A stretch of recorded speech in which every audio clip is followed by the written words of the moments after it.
नमस्कार, मी साक्षी पांचाळ आणि तुम्ही पाहताय न्यूज अनकटचं कृषी अपडेट।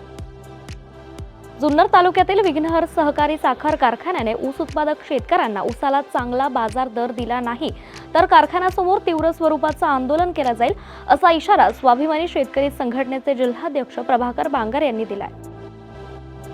राज्यात मोठमोठे गुळ निर्मिती कारखाने सुरू झालेत, मात्र नियमाअभावी कोणताही गुळ कारखाना केव्हाही चालू होतं हे आता चालणार नसून गुळ कारखान्यांवर निर्बंध आणण्याचा निर्णय राज्य सरकारने घेतलाय अशी घोषणा उपमुख्यमंत्री अजित पवारांनी केली आहे। हवामान बदलाच्या स्थितीत पाण्याच्या संवर्धनासह त्याचा योग्य वापर करावा लागेल। आधुनिक शेती तंत्रज्ञानाचा स्वीकार करून काटेकोर शेती करावी लागेल।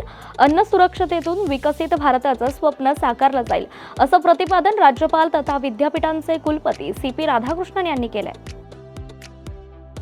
राज्यात अद्यापही थंडीचा कडाका कमीच आहे। किमान तापमानात घट होत असल्याने गारठा पुन्हा वाढू लागलाय। आजपासून राज्यात आकाश निरभ्र होतंय। किमान तापमानात 2 ते 3 अंशाची घट होण्याची शक्यता देखील हवामान विभागाने वर्तवली आहे। अन्नधान्य पुरवठा विभागातर्फे शेतकऱ्यांना स्वस्त धान्य दुकानातून देण्याऐवजी रोख अनुदान देण्यात येतंय। बहुतांश शेतकऱ्यांनी रोख अनुदानाऐवजी धान्य देण्याची मागणी देखील केली आहे।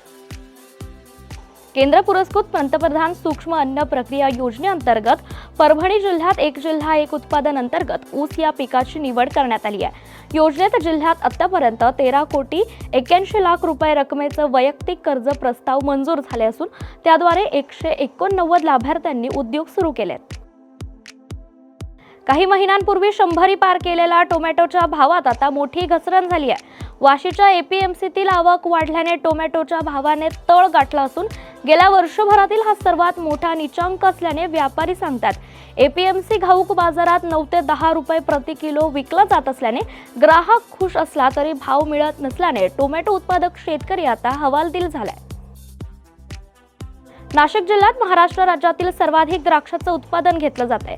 सध्या द्राक्ष काढणीचं सीझन सुरू झालं असून नाशिक जिल्ह्यातील 3 महिन्यात 7,563 टन द्राक्षाची निर्यात झाली आहे। युरोपियन देशांसह चीन, श्रीलंका, रशियाकडून भारतीय द्राक्षांची मागणी देखील वाढली आहे आणि याबरोबरच द्राक्षाला प्रति किलो 80 ते 120 रुपये भाव मिळत असल्याने उत्पादकांमध्ये समाधानाचं वातावरण आहे।